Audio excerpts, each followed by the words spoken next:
Hello, আসসালামু আলাইকুম। আমি শিখা। আমার চ্যানেল শিখা সোমটেলসে আপনাদের সবাইকে স্বাগত জানিয়ে আরেকটি নতুন ব্লগ শুরু করছি। আশা করি আপনারা সবাই ভালো আছেন। আজকে সকাল থেকেই ব্লগটা আপনাদের সঙ্গে শেয়ার করছি। এখন 7:30 মতো বাজে। মেয়েদেরকে স্কুলে দিয়ে বাসায় এসেছি। সবার নাস্তা হয়ে গেছে। আমি তো তাড়াহুড়ো করে নাস্তা করতে পারিনি। তো আমার জন্যই এখন নাস্তা রেডি করছি। তো আজকে চিড়া, দুধ, কলা আর সেই সঙ্গে সামান্য মধু মিশিয়েছি আর 1 কাপ চা।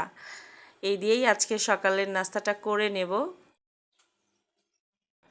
শীত যে পড়ছে সেই অনুভূতিটা সারাদিন বোঝা না গেলেও সকালবেলাটা কিন্তু ঠিক বোঝা যায়।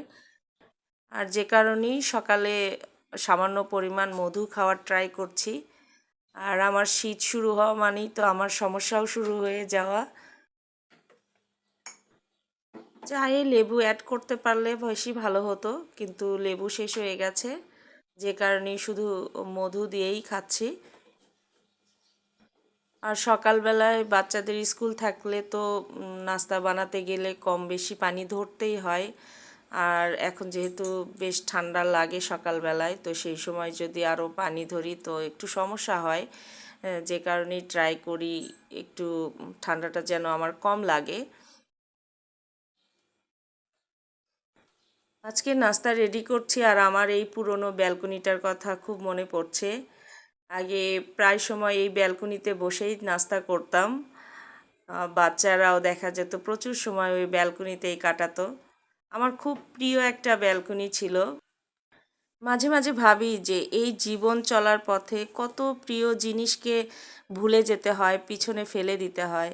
আবার কত অপ্রিয় অপছন্দের জিনিসকে মেনে নিতে হয়। তো জীবনটাই এইরকম, ভালো মন্দ, তবু ওই যে মন বলে একটা কথা আছে। কিছু জিনিস মনে এমনভাবে ঠাঁই পেয়ে যায় যেটা জীবনের শেষ দিন পর্যন্ত ভোলা যায় না। আপনাদের সঙ্গে গল্প করতে করতেই কিন্তু চেস্ট অফ ড্রয়ারের উপরের অংশটা আমি গুছিয়ে নিলাম। তো বেডরুমের বাকি কাজগুলো আমি করে নিয়েছি অফ ক্যামেরায়। বাসার অনেক কাজই তো সকাল থেকে অফ ক্যামেরায় করে ফেলেছি, সবটা তো আর ক্যামেরায় শেয়ার করা সম্ভব হয় না। এখন 8:20 বা 25-এর মতো বাজে। তো আমার ব্যালকনি দেখেন, পুরো ব্যালকনির রোদে একদম ভরে গেছে। শুধু ব্যালকনি না, এই পাশের 2টা বেডরুমেই সেম অবস্থা। আমি ওই বেতের ট্রেটা ধুয়ে দিয়েছিলাম সকালেই, যেহেতু রোদ আসছে তো শুকিয়েও গেছে এই সময়ের মধ্যে। বেতের বা বাঁশের জিনিসে কিন্তু প্রচুর ধুলাবালি জমে। আর মাঝে মাঝে এই ধরনের জিনিসগুলো যদি ডিপ ক্লিন না করা হয় তাহলে দেখতেও খুব খারাপ লাগে। আমি ট্রেতে জিনিসপত্রগুলো গুছিয়ে নিচ্ছি আর বাসায় যত পানিতে রিয়েল প্লান্ট ছিল সমস্তগুলো ফেলে দিয়েছি। বাসায় পানিতে রাখা কোনো প্লান্ট নেই, কারণ যে পরিস্থিতি এখন আমি কোনোভাবেই সাহস পাচ্ছিলাম না যে আমি পানিতে কোনো প্লান্ট রাখবো। তো এদিকে বাসার গুছানোর কাজগুলো কমপ্লিট করে আমি কিচেনে চলে এসেছি কিছু পেঁয়াজ আর আদা রসুন ব্লেন্ড করার জন্য। আমি এই পেঁয়াজ আর আদা রসুনগুলো গতকাল রাতেই কিন্তু কেটে রেখে দিয়েছিলাম, তো রাতে আর ব্লেন্ড করি নাই। তো ওটাই আজকে সকাল সকালই ব্লেন্ড করে নিচ্ছি, যে কিছু কাজ এগিয়ে যাবে।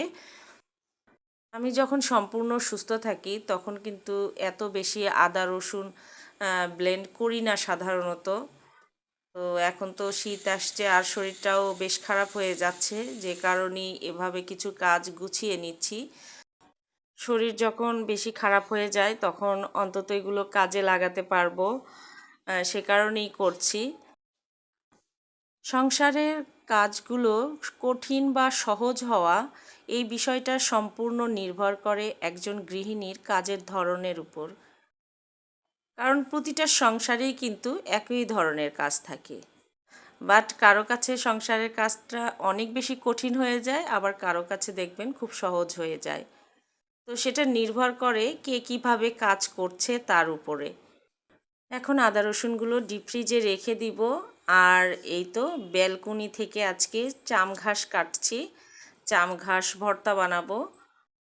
আমাদের বগুড়া অঞ্চলে এটাকে চামঘাস বলে, তবে অন্যান্য অঞ্চলে অন্য নাম বলে, যেমন ঘাটকোল, খারকন, আরও যেন কি কি নাম বলে। তবে অনেক অঞ্চলের লোকজন এটা যে খাওয়া যায় সেটাও জানে না। এটা যে খেতে কত মজা, যারা এটা খায় তারা এর মর্ম বোঝে। তো দেখেন এত সুন্দর হয়েছে আমার চাম ঘাসগুলো, ডাটাগুলো খুব মোটা হয়েছে, মোট কথা খুব সতেজ। একটা টব থেকেই এই পরিমাণ চাম ঘাস হয়েছে। আমি যখন ধানমন্ডিতে থাকতাম তখন খুব বয়স্ক এক চাচা পাঁচমিশালি শাক বিক্রি করতো ভাড়ে করে। তো ওই চাচাকে আমি বলে রেখেছিলাম, চাচা যখনই আপনি চাম ঘাস পাবেন আপনি আমার কাছে যেভাবেই হোক পৌঁছাবেন, দরকার হলে এক মুঠো শাক আপনি লুকায় রাখবেন, তবুও আমার কাছে পৌঁছাবেন। তো ওই চাচা কিন্তু সত্যি সত্যি সেই কাজটা করতো। বিক্রি করতে করতে যদি দেখতো যে শেষের পথে, তখন সে এক মুঠো শাক আমার জন্য সত্যি সত্যি লুকিয়ে রাখতো এবং আমার কাছে এসে পৌঁছে দিত।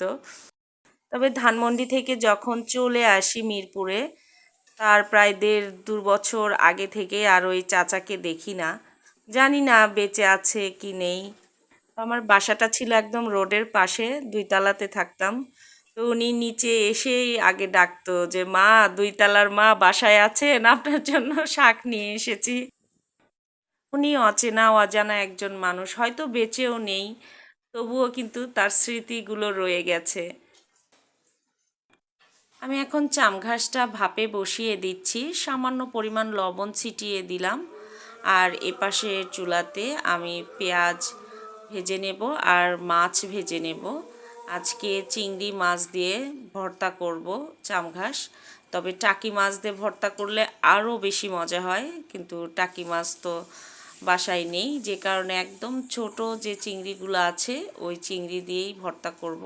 তো আগে পেঁয়াজ রসুনগুলো ভেজে সাইড করে রেখে ওখানেই মাছটা ভেজে নিলাম। তো মাছ ভাজাও হয়ে গেছে, সব একসঙ্গে করে উঠিয়ে নিচ্ছি। আর এপাশে চাম ঘাসও ভাপ দেওয়া হয়ে গেছে, ওটা এখন তেলে ভেজে নেব। আমার ভাগ্নে বউ নাকি কখনো চাম ঘাস ভর্তা খায় নাই, ওর নাম রিপা। তো একদিন আমার ভিডিওতে চাম ঘাস ভর্তা বানানো দেখে বলছে যে, খালামণি, আপনার চাম ঘাস ভর্তা দেখে মনে হচ্ছে খুবই মজা হয়েছে, তবে আমি কখনো খাইনি। তো আমি ওকে বললাম যে ঠিক আছে, আমি নেক্সট যখন বানাবো তোমাকে অবশ্যই খাওয়াবো। তো পরপর এবার নিয়ে দুবার বানানো হলো, কিন্তু ওকে একবারও খাওয়াতে পারিনি। গতবার যখন বানিয়েছিলাম তখনও ও ছিল না, আবার এবার আমি যখন চাম ঘাস কাটবো তার আগেই ও বাবার বাড়িতে চলে গেছে, যে কারণে আর খাওয়ানো হলো না। তো বউ ওয়েট করলাম যে ও আসলে না হয় কাটবো। তোর আসতে আরও 1 সপ্তাহর বেশি সময় লাগবে, ততদিনে চাম ঘাস আর ডাঁটা শুকিয়ে শুকিয়ে নষ্ট হয়ে যাচ্ছে। তো যে কারণে বাধ্য হয়েই কেটে নিলাম। তো এখন যদি আবারও চাম ঘাস ওঠে তাহলে হয়তো ওকে খাওয়াতে পারবো, চেষ্টা করব। তো শীতের সময় সাধারণত কিন্তু চাম ঘাস থাকে না, নষ্ট হয়ে যায়। তো আমার চাম ঘাস ভর্তা হয়ে গেছে কমপ্লিট। আর আজকের দুপুরের খাবার হচ্ছে মুরগির মাংস ভুনা, চাম ঘাস আর আপুর রান্না করা কচুর ডাল। তো আজকের মতো ভিডিওটা এখানেই শেষ করছি। আপনারা সবাই ভালো থাকবেন, নেক্সট ভিডিওতে আবারও কথা হবে ইনশাআল্লাহ। আল্লাহ হাফেজ।